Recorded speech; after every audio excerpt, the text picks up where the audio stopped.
Welcome to magnet brains. मैं हूं तुम्हारी वैदेही मैम और आज हम पढ़ने वाले हैं अगला टॉपिक चैप्टर 7 इवोल्यूशन का। कौन सा? Account of evolution. ये वाला टॉपिक बहुत इंपॉर्टेंट है, अच्छे से पढ़ना है क्योंकि बहुत सारे सीक्वेंस बेस्ड क्वेश्चन जो एमसीक्यू के फॉर्म में आते हैं, मैच द फॉलोइंग में आते हैं, सीक्वेंस करो, इनकरेक्ट वाला आंसर को आइडेंटिफाई करो, रीअरेंज करो, इस टाइप के जितने भी क्वेश्चन है ना, या फिर असर्शन रीजन रीजनिंग में कोई क्वेश्चन वो स्टेटमेंट तुमको पूछ लेंगे और फिर उसका पूछेंगे कि बताओ ये सही है नहीं है या लॉजिक दो। तो इस टाइप के सारे क्वेश्चंस कौन से टॉपिक से आते हैं? अकाउंट ऑफ इवोल्यूशन में। जैसे तुम समझ सकते हो कि नाम ही है अकाउंट ऑफ इवोल्यूशन, मतलब बेसिकली हम सीक्वेंस पढ़ेंगे कि कौन से मिलियन ईयर पहले एग्जैक्टली कौन सा इवेंट हुआ। और याद रखना सच में बहुत इंपॉर्टेंट है, डायग्राम बेस्ड क्वेश्चन भी इस वाले पर्टिकुलर टॉपिक से बहुत ज्यादा पूछे जाते हैं। तो ये सारा डिस्कशन हम कहाँ करने वाले? इसी चैनल पे जिसका नाम है मैग्नेट ब्रेन्स, जहां मिलता है हमको फ्री एजुकेशन किंडरगार्टन से लेके ग्रेड 12 तक, इंग्लिश मीडियम में, हिंदी मीडियम में और बहुत सारी एंट्रेंस एग्जाम के लिए भी। तो अगर एंट्रेंस एग्जाम को बनाना है टफ, तो जनरली क्या सोचते हैं कि तुम लोग ये सीक्वेंस वाला जो चीज है वो छोड़ के जाओगे, बस वहीं से क्वेश्चंस पूछ लेंगे तुमको। ठीक, तो बने रहना है मेरे साथ, एक एक चीज नोट करते रहना है। अगर कुछ डाउट हो तो पूछ लेना है चैट बॉक्स में, मैं उसका रिवर्ट आंसर करूंगी। ठीक है, बहुत पहले किसी ने पूछा था दूसरे चैप्टर में कि मैम पीरियड्स एपोचेस क्या होता है, तो वो जो क्वेश्चन है उसका सोल्यूशन इस वाले पर्टिकुलर टॉपिक में मिलने वाला है। ठीक, तो अगर अपन अकाउंट ऑफ एवोल्यूशन की बात करें तो अब हमको पता है कि 12 बिलियन ईयर पहले पूरा बिग बैंग हुआ, फिर 9 बिलियन ईयर पहले अपना सोलर सिस्टम बना, अर्थ बनी 4.5 बिलियन ईयर पहले, उसमें से 0.5 बिलियन ईयर पहले अपना क्या हुआ? अर्थ बना। अब आते हैं धीरे धीरे करके एक एक छोटा छोटा अकाउंट स्टार्ट करने वाले। तो देखो जरा, about 2000 million year ago Maya the first cellular form of life appeared on earth. तो ये पॉइंट याद रखना है कि कितने मिलियन ईयर पहले पहली cellular life I? 2000 million year पहले। तो ये जो कुछ जो डेटा है ना, इसमें हम जनरली कंफ्यूज हो जाते हैं या भूल जाते हैं और यहीं पे वो तुमको ट्रैप करेंगे। ठीक है, तो बिल्कुल भी घबराना नहीं है, नोट डाउन करो, सीक्वेंस वाइज नोट डाउन करो। और अगर ज्यादा बेटर तरीके से नोट डाउन करना है तो मैं ये सजेस्ट करूंगी कि पूरा कॉपी का पेज लो और नीचे से नोट डाउन करना स्टार्ट करो। और ऊपर का क्या रहेगा? रिसेंट इवेंट, और नीचे का जहां से कहानी शुरू हुई। तो वहां पे क्या लिखोगे? बिग बैंग के बारे में मेंशन करोगे, फिर सोलर सिस्टम कब बना वो वाला टाइम स्केल मेंशन करोगे, फिर अर्थ कितनी पुरानी है और लाइफ कितने टाइम पहले आई, और फिर उसमें भी लाइफ इन जनरल, वहां लाइफ के बारे में बात किया है। अब सेलुलर लाइफ फॉर्म कितने साल पहले आया? 2000 मिलियन ईयर अगो। ठीक, उसके बाद फिर मैं एक एक करके टेबल ही दिखाऊंगी, तो वहीं से तुम लोग भी पढ़ सकते हो। आगे देखो, slowly single cellular organism become multi cellular life form. तो मुझे ये बात बताओ, ये तुम ऑलरेडी पढ़ चुके हो, फिर से डिस्कस कर रही हूं कि लाइफ बनने तक की कहानी, लाइफ मतलब उसमें वो ऑर्गेनिक चीजों का बना है, ठीक है, और उसमें लाइफ है, यही चीज हमें अभी भी नहीं पता। हमको बस इतना पता है इनऑर्गेनिक से ऑर्गेनिक चीजें बनी, जिसको हमने ऑर्गेनिक एवोल्यूशन बोला या केमिकल एवोल्यूशन बोला। ठीक, याद आया कि इनऑर्गेनिक सारी चीजें आपस में रिएक्ट करने लगी, छोटे छोटे मॉलिक्यूल बड़े बड़े मॉलिक्यूल में बनने लगे, फिर वो वापस ब्रेक डाउन की प्रॉपर्टी शो करने लगे, किसी में कन्वर्ट होने लगे, फिर स्ट्रक्चर चेंज होने लगा, फिर से एक बड़े एग्रीगेट्स के फॉर्म में बने, फिर छोटे छोटे मॉलिक्यूल में डिवाइड होने लगे। तो ये सारी चीजें हम पढ़ चुके हैं कहाँ पे? केमिकल एवोल्यूशन के अंदर, जिसको हम ऑर्गेनिक एवोल्यूशन भी बोलते हैं। क्योंकि at the end of the day जितनी भी चीजें ऑर्गेनिक मिली हैं वो सब किससे बनी है? इनऑर्गेनिक से, जो पहले से एग्जिस्ट करती थी। याद रखो, ये एज इट इज स्टेटमेंट आ जाता है कि ये स्टेटमेंट कौन सी थ्योरी में बोला गया है। ठीक है, तो चलो आगे बढ़ते हैं। तो फिर उसके बाद क्या हुआ? जब सारी ऑर्गेनिक चीजें आ गई, फिर क्या हुआ? फिर एक्चुअल में पहला सेल बना। याद करो, मैंने पहले भी बताया था पिछले लेक्चर में कि जो पहला सेल था, जो प्रिमिटिव सेल था, वो आज वाले सेल जैसा सब बिल्कुल नहीं दिखता ना, नॉट इवन जो आज के मोनेरेंस है, मतलब आज के जो बैक्टीरिया उनके जैसा भी नहीं दिखता, एकदम ही अलग दिखता था। क्यों? क्योंकि जो पहला सेल था उसके अंदर माइटोकॉन्ड्रिया और क्लोरोप्लास्ट नहीं था। याद रखो, मैंने बताया था एक सिम्बायोट थ्योरी या पैरासिटिक थ्योरी कि पहले माइटोकॉन्ड्रिया जो एक सेल ऑर्गेनेली अलग घूमता था और एक क्लोरोप्लास्ट अलग घूमता था। सिंस ये दोनों अलग अलग इंडिविजुअली सर्वाइव करते थे, इसलिए उनके पास, इन दोनों सेल ऑर्गेनेली के पास खुद का डीएनए है। ये अलग बात हुई कि टाइम जैसे जैसे बीतता गया, इवोल्यूशन होते गया, इन दोनों को लगा ज्यादा बेटर है कि सेल के अंदर जाके बैठ जाओ, सेल कुछ चीजें प्रोवाइड करेगा, रिवर्ट में ये सेल को कुछ चीजें प्रोवाइड करेंगे। तो तब से, उस टाइम से जो माइटोकॉन्ड्रिया क्लोरोप्लास्ट सेल के अंदर आ गया, तब से अंदर ही आज तक वापस बाहर नहीं गया। ठीक, ये हुई एक चीज। दूसरी चीज अगर याद हो तो बुक में भी लिखा हुआ है और ये फैक्ट भी है कि हमें नहीं पता, आज भी रिसर्च का टॉपिक है, हमें सिर्फ इतना पता है इनऑर्गेनिक से ऑर्गेनिक बना, ऑर्गेनिक से सेल बना, पर ये जो चीज है कि ऑर्गेनिक से सेल कैसे बना, मतलब क्या एक्चुअल चेंज आया, ये आज भी रिसर्च का टॉपिक है, आज भी लोग रिसर्च कर रहे हैं इसी पे। ठीक है, मतलब जो बोलते हैं ना एक्चुअल में लाइफ आ गई, वो लाइफ लाने के लिए क्या चीज रिस्पॉन्सिबल थी, ठीक, ये नहीं पता, ये अभी भी बहुत बड़ा क्वेश्चन मार्क है। ठीक है, उसके बाद की चीजें पता है कि एक सेल बना, फिर वो कैसे 2 सेल में बना, या फिर वो कैसे मल्टी सेलुलर ऑर्गेनिज्म की तरफ मूव होते गया, ये सब पता है। ये जो मेन चीज है ना, वही नहीं पता। ठीक, यहां देखो, by the time of 500 million year अगो, तो माया कहीं भी लिखा है तो MY मतलब मिलियन ईयर अगो। ठीक है, invertebrate were form and were active. तो अभी तुम चाहो तो देखो, इसको तुम नोट डाउन कर लो, पर जो मैं एक टेबल बनवाऊंगी, मतलब टेबल है यहाँ पे डिस्कस किया है, वहां पे हर चीज लिखी हुई है। पर याद रखो, सिंस टेबल तो तुम्हारी बुक में दिया ही नहीं, एनसीईआरटी में नहीं दिया है, उन्होंने स्टेटमेंट के फॉर्म में कुछ कुछ इंफॉर्मेशन दी है। तो याद रखना, उस टेबल में से भी ये वाली जो इंफॉर्मेशन है कि 500 मिलियन ईयर अगो सबसे पहले क्या आया, इनवर्टिब्रेट्स का फॉर्म हुआ। तो ये पॉइंट और ज्यादा इंपॉर्टेंट है। क्यों?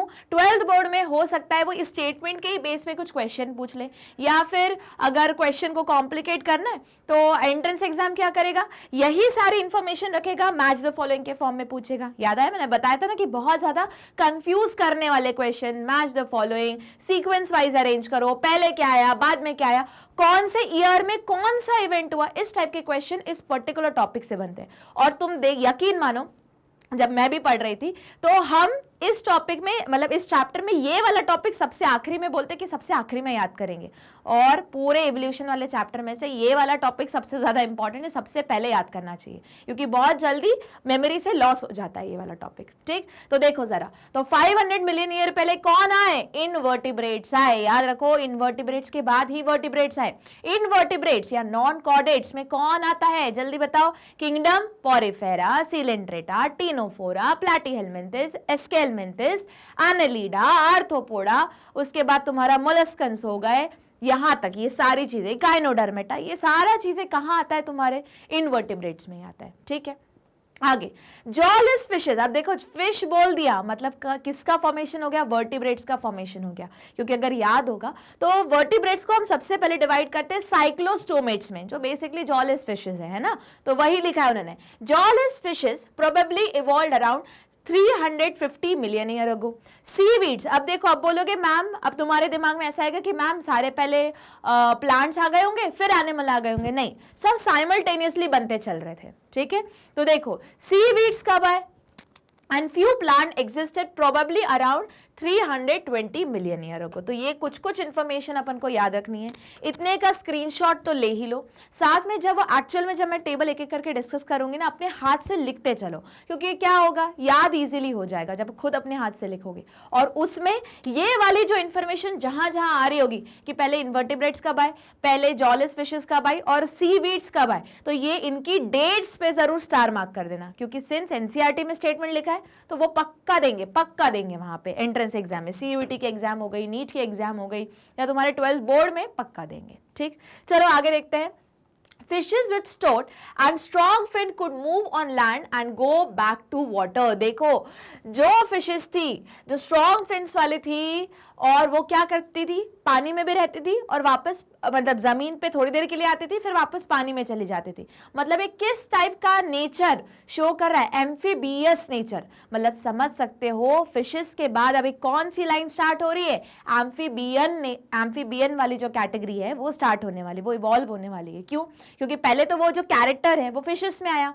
जैसे अभी भी बहुत सारे फिशेस है, जैसे मड स्किपर है ना, अब ये मछली है, नाम है मड स्किपर। अगर तुम देखोगे तो ये मड वाली एरिया में मिलती, मतलब जहां गीली मिट्टी रहे, बहुत ज्यादा चिपचिपी दलदली मिट्टी रहे, वहां ये घूमती रहेगी, बिल्कुल घूमती हुई मिलेगी। अब कहने को तो मछली है तो कहाँ मिलनी चाहिए, वाटर में, पर इस फिश होने के बावजूद इसका नेचर कैसा है, एम्फीबियस नेचर है, मतलब मेजॉरिटी टाइम तो वाटर में ही रहेगी, थोड़ी देर आएगी मड़ में ऐसे ऐसे घूमेगी। अब सोचो मैं बोलूँ एक ऐसी मछली जो जमीन पे रहती है, तो टेक्निकली तो सही है, जमीन पे तो थोड़ी देर तो रह रही है, तो ये किस टाइप का नेचर है, एम्फीबियस नेचर। बस एक बार एम्फीबियस नेचर आ गया, अब किस में कन्वर्ट हो जाएगी लाइन, एम्फीबियन में। ठीक है, तो देखो जरा, this was about 350 million year ago in 1938। ये वाला पॉइंट बहुत इंपॉर्टेंट है, इस पे क्वेश्चन 110% आता है।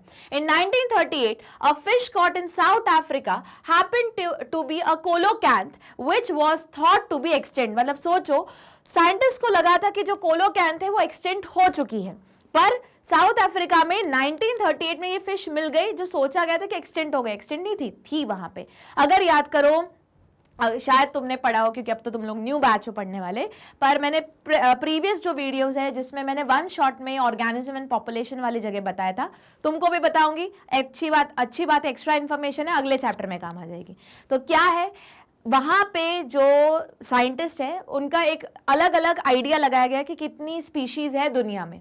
पर एक साइंटिस्ट का मानना है, रॉबर्ट मे का मानना है, इकोलॉजिस्ट है, साइंटिस्ट से ज्यादा करेक्ट वर्ड बोलना है, इकोलॉजिस्ट है, तो उनका मानना है कि अभी तक आधे से ज्यादा स्पीशीज हमने डिस्कवर की ही नहीं है, और हाई चांसेस है कि डिस्कवर होने के पहले ही वो क्या हो जाए, एक्सटेंट हो जाए। तो देखो ये ऐसे ही कुछ है, हम मान के चले थे कि कोलोकैंथा एक एक्सटेंट मछली है, पर बाद में 1938 में क्या हुआ, साउथ अफ्रीका में ये मछली मिल गई, तो पता चला अरे इसको एक्सटेंट वाली कैटेगरी से हटाओ, ये तो जिंदा है, अभी भी मिल रही है, और एक मिल रही मतलब उसके मेंबर्स भी होंगे पक्के से। याद रखना, वाटर आज तक हमने, मतलब जो सी एक्वाटिक लाइफ, मोर स्पेसिफिकली जो ओशियंस है, उसका हमें आज भी 50% फिर भी मैं बहुत कम बोल रही हूँ, ज़्यादा ही है उससे, 50% हमको फ्लोरा और फौना के बारे में पता भी नहीं है, क्योंकि बहुत सारी चीज़ें ना हर जगह हम ह्यूमन रीच नहीं हो पा रहा है, अभी भी ट्राई कर रहा है, तो बहुत सारी स्पीशीज़ के बारे में हमें कोई आइडिया नहीं है, और है वो अभी भी है। इसीलिए रॉबर्ट मे ने क्या बोला था कि अभी भी बहुत सारी स्पीशीज़ हमने आइडेंटिफाई, नॉमेनक्लेचर नहीं किया है, हम जानते भी नहीं है कि वो स्पीशीज़ ऐसी एग्जिस्ट करती भी है अर्थ पे, ठीक है, पर इसीलिए हम जो कैलकुलेट करते हैं वो रेशियो एक नाम अलग आता है, रॉबर्ट मे के अकॉर्डिंग जो एक्चुअल में फ्लोरा और फौना अर्थ पे एग्जिस्ट करता है उसका नंबर अलग है। ठीक, आगे देखो, these animal called lobe fins evolve into the first amphibian that live on both land and water. तो भैया इससे एक इंपॉर्टेंट इनडायरेक्ट क्वेश्चन क्या बनता है, ये जो फिशेज है जिनको कोलोकैंथ बोलते हैं, ये माना गया है कि एक्सटिंक्ट हो गई थी पर मिल गई, पर इनकी खासियत क्या रहती है कि कहां से निकली है, ये लोब फिन्स है, ठीक है, लोब फिन से इवॉल्व हुई, जो मतलब बता सकते हैं कि कैसा नेचर शो करती है, एम्फीबियस नेचर शो करती है। मतलब हम कहीं ना कहीं बोल सकते हैं कि ये क्या है, एक कनेक्टिंग लिंक है। कनेक्टिंग लिंक मतलब जो दो क्लासेस को जोड़ रहा है, ठीक है, या दो ग्रुप्स ऑफ एनिमल्स को जोड़ रहा है, तो ये कनेक्टिंग लिंक है किन के बीच में, फिशेस के बीच में और एम्फीबियन के बीच में, क्योंकि ये वो फिश है जो इवॉल्व हुई है किससे, लोब फिन से, जो कैसा कैरेक्टरिस्टिक शो करती है, एम्फीबियस नेचर शो करती है। मतलब यही फिश और आगे जाके इवॉल्व होके एम्फीबियंस को बनाई थी, इसीलिए इस टाइप की जो कैटेगरी है उनको हम बोलते हैं कनेक्टिंग लिंक। याद रखो, एंट्रेंस एग्जाम में तुमको एक लिस्ट बनानी पड़ेगी कनेक्टिंग लिंक्स की। अनफॉर्चुनेटली तुम्हारे एनसीईआरटी में ना 12th के ना 11th के बहुत कम कनेक्टिंग लिंक या मिसिंग लिंक के बारे में मेंशन है, ठीक है। अगर तुम लोग चाहते हो कि अलग से मैं एक वीडियो लेके आऊं कनेक्टिंग लिंक, मिसिंग लिंक पे, तो प्लीज चैट बॉक्स में लिखो, कमेंट बॉक्स में लिखो, तो मैं जरूर एक वीडियो लेके आऊंगी जहां पे, क्योंकि वो entrance exam point of view से इंपॉर्टेंट है, 12th बोर्ड में इतना नहीं पूछते वो, ठीक है, किस पे, कनेक्टिंग लिंक और मिसिंग लिंक पे, ठीक है। 110% क्वेश्चन आता है, कम से कम 2 क्वेश्चन तो होते ही हैं तुम्हारे एंट्रेंस एग्जाम में, कोई भी एंट्रेंस एग्जाम में 2 कनेक्टिंग लिंक या मिसिंग लिंक दोनों को मिला के 2 क्वेश्चंस मिलेंगे, ठीक। तो वापस इसको मैं क्या बोल सकती हूँ, ये कैसा है, एक कनेक्टिंग लिंक है। क्यों? क्योंकि ये किसको जोड़ रहा है, एक फिशेस को और एम्फीबियन को, क्योंकि ये वो फिश है जो कैसा शो करती है नेचर, एम्फीबियस नेचर। हुआ क्लियर? आगे देखो, अब कौन आएंगे, अब जब एम्फीबियस नेचर आ गया, एम्फीबियन को जोड़ने वाली वो कनेक्टिंग लिंक जो मिसिंग थी वो मिल गई। अब कौन आएगा, अब किसका एवोल्यूशन होगा, एम्फीबियन का। The amphibian evolve into reptiles, but of जब एम्फीबियन आ गए तो अब वो किस में कन्वर्ट होंगे, रेप्टाइल्स में। एम्फीबियन मतलब थोड़ी देर जमीन थोड़ी देर पानी। अब वही इवॉल्व होके कहाँ आ गए, बोले कि अब हम जमीन पे ही रहेंगे। अब ये मत बोलना मैम क्रोकोडाइल तो रेप्टाइल है पर वो भी तो पानी और जमीन में रहता है। हाँ वो जरूर रेप्टाइल है पर उसका नेचर कैसा है, उसका हैबिटेट कैसा है, एम्फीबियस नेचर वो शो करता है। बात समझो, अगर मैं ऐसे ही बोलूं तो ब्लू व्हेल एक मैमल है पर कहां मिलती है, एक्वेटिक है, वो एक्वेटिक मैमल है। सिमिलरली क्रोकोडाइल हो गया, घड़ियाल हो गया, एलिगेटर हो गया, ये तीनों के तीनों रेप्टाइल है, तो होने तो चाहिए जमीन पे, पर बाकी रेप्टाइल्स मिल रहे ना जमीन पे, पर इन पर्टिकुलर इन तीनों का नेचर कैसे है, एम्फीबियस है नेचर में, दो दे बिलोंग टू रेप्टिलिया। आई कहानी समझ में, आगे देखो। They lack thick shelled egg which do not dry up in sun unlike those of amphibian. तो amphibian किस में कन्वर्ट हो गए, रेप्टाइल्स में कन्वर्ट हो गए। अब रेप्टाइल्स को क्या करना था, जमीन पे ही रहना था। सिंस जमीन पे रहना था और मॉइस्चर नहीं था तो उनकी मॉइस्ट स्किन का कोई अब यूज नहीं था, क्योंकि मॉइस्ट स्किन तो तब काम की है ना जब तुम वाटर के कांटेक्ट में रहोगे, जब डिफ्यूजन होगा थ्रू स्किन। याद करो ये पढ़ चुके, बचपन वाला टॉपिक है ना कि एम्फीबियन बताओ किससे रेस्पायर करते, तो तुम बोलते हो गिल्स भी होते हैं, लंग्स भी होते हैं और स्किन भी होती है। तो अब सिंस अब ऐसे एम्फीबियन जो अब जमीन पे आ चुके हैं हमेशा के लिए, तो अब सिंस वो पानी के कांटेक्ट में नहीं रहेंगे तो स्किन से तो डिफ्यूजन होने नहीं वाला, रेस्पायरेशन होने नहीं वाला, गिल्स भी नहीं है, अब तो सिर्फ किस पे रहेंगे वो जिंदा, लंग्स पे। ठीक, साथ में उनको वाटर बचाना है, तो बचाना है इसलिए उनके जो एग्स रहेंगे वो ऐसे सॉफ्ट बॉडीड एग नहीं रहेंगे, वो कैसे रहेंगे, हार्ड लेयर प्रेजेंट रहेगी, किसकी, कैल्शियम कार्बोनेट की, तो कैल्केरियस एग्स रहेंगे, इसलिए वहां लिखा है दे लैक। अच्छा दे लैक मतलब यहाँ किसको लैक बोला, एम्फीबियंस के पास नहीं है, पर रेप्टाइल्स के पास तो होगा, हार्ड लेयर होगी। Shell egg which do not dry up in sun unlike those of amphibian, तो एम्फीबियंस के पास अब देखो यहां से ये दो चीजें बता रहा है कि रेप्टाइल्स के पास कैसा है, एग के बाहर एक हार्ड कैल्केरियस लेयर है। कैल्केरियस वर्ड यहाँ मेंशन किया है, तुम लिख लो एक्स्ट्रा में, ठीक है। तो कैल्केरियस लेयर है, एनसीईआरटी में भी मेंशन नहीं किया है। तो वो क्या करता है, वो सन से बचाता है क्योंकि ड्राई अप नहीं होना है, क्योंकि रेप्टाइल्स तो सिर्फ जमीन पे रहेंगे पर एम्फीबियंस तो पानी में रहेंगे, तो जरूरत ही नहीं है उनको शेल्ड एग की। तो देखो इस टाइप का क्वेश्चन जहां कहीं रीजनिंग का लॉजिक बन रहा है तो वो कौन से वाले एरिया का क्वेश्चन हुआ, A oblique R, assertion reason का क्वेश्चन हुआ। ठीक, आगे देखते हैं। Again we only see their modern day descendant the turtle, tortoise and crocodiles. हुआ क्लियर? चलो आगे बढ़ते हैं, अगली स्लाइड देखते हैं। In next 200 million years or so, reptiles of different shape and size dominated on Earth. वो तो पता ही है, एक ऐसा एरा जिसमें रेप्टाइल्स में से भी डायनासोर ने डोमिनेट किया, उसको क्या बोलते हैं, जुरासिक पीरियड। इसलिए उस मूवी का नाम जुरासिक पीरियड था। अपने मन से जुरासिक पीरियड नहीं रखा गया है ना, जो डायनासोर वाली मूवी है, क्योंकि वो पर्टिकुलर पीरियड जिसमें डायनासोर्स ने रूल किया, या जुरासिक पीरियड को ही गोल्डन एज ऑफ डायनासोर्स बोलते हैं, उसको क्या बोलेंगे हम, जुरासिक पीरियड। तो अब समझ में आया मूवी का नाम क्यों जुरासिक पार्क या जुरासिक वर्ड क्यों लिखा गया, क्योंकि वो जुरासिक पीरियड में डायनासोर्स मिले थे। ठीक, आगे देखते हैं। Giant fern pteridophytes were present, but they all fell to form coal deposits slowly. Some of these land reptiles went back into water to evolve into fish like reptiles probably 200 million year ago, ichthyosaurs. ठीक है, अब आगे the land reptile were of course the dinosaurs, यही बात बता रही थी मैं। The biggest of them, अब ये अपन को कुछ कुछ चीजें याद रखनी है ना, कि सबसे बड़ा डायनासोर का नाम क्या है, ट्राइनोसोरस racks, was about 20 feet in height and had huge fearsome dagger like teeth। तो ये अपन को याद रखना है। अगर इसका रेफरेंस चाहिए तो मूवी देख लो, मूवी में तो बहुत सारे डायनासोर्स के बारे में बात की गई है, अपनी एनसीईआरटी में तो एक हाथ या दो ही के बारे में मेंशन है, मेंशन मतलब टेक्स्ट में मेंशन है, डायग्राम में उन्होंने फिर से इन डिटेल हर चीज बता दी है। ठीक है, तो जो डायग्राम है वो वापस क्या करके आ सकता है, डायग्राम बेस्ड क्वेश्चन के फॉर्म में पूछा जा सकता है। तो इससे क्या याद रखोगे कि 200 मिलियन ईयर अगो रेप्टाइल्स ने क्या किया, अर्थ को डोमिनेट किया। टेरिडोफाइट भी प्रेजेंट हुए, उसी टाइम पे आए। उसके बाद कुछ वाटर में चले गए, किसमें कन्वर्ट होने के लिए, एक टायोसॉर्स में कन्वर्ट होने के लिए, मतलब रेप्टाइल्स जो फिशेस जैसे रहते हैं, ठीक है।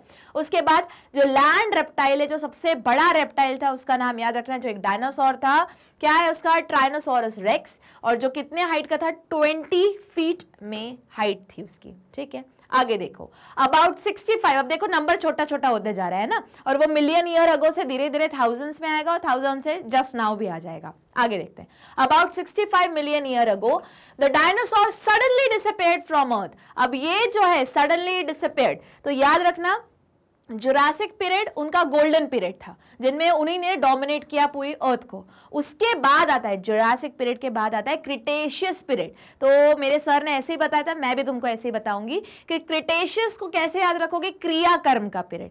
तो जुरासिक के पहले आता है ट्रायसिक, जिसमें डायनासोर का जन्म हुआ, ऐसे याद रखेंगे। जुरासिक जिसमें उन्होंने डोमिनेट किया, और उसके बाद आएगा क्रिटेशियस पीरियड। यहाँ मेंशन नहीं है, टेबल में मेंशन है, तो चिंता मत करो, आ ही रहा है वो टेबल, ठीक है। पर ऐसे याद रखने का तरीका कि ट्रायसिक में डायनासोर आए, जुरासिक में उन्होंने रूल किया, इसलिए उसको गोल्डन एज ऑफ डायनासोर भी बोला। और उसके बाद कौन सा आया, क्रिटेशियस पीरियड। तो क्रिटेशियस में किसका क्रियाकर्म हो गया, जो जिन्होंने रूल किया जुरासिक में, तो डायनासोर गायब। अब बहुत सारी थ्योरीज है कि कोल्ड टेम्परेचर ड्रॉप हो गया अर्थ का, आइस एज आ गया, इसलिए वो सहन नहीं कर पाए, क्योंकि डायनासोर थे रेप्टाइल होते हैं पोइक्लोथर्मिक कोल्ड ब्लडेड ऑर्गेनिज्म।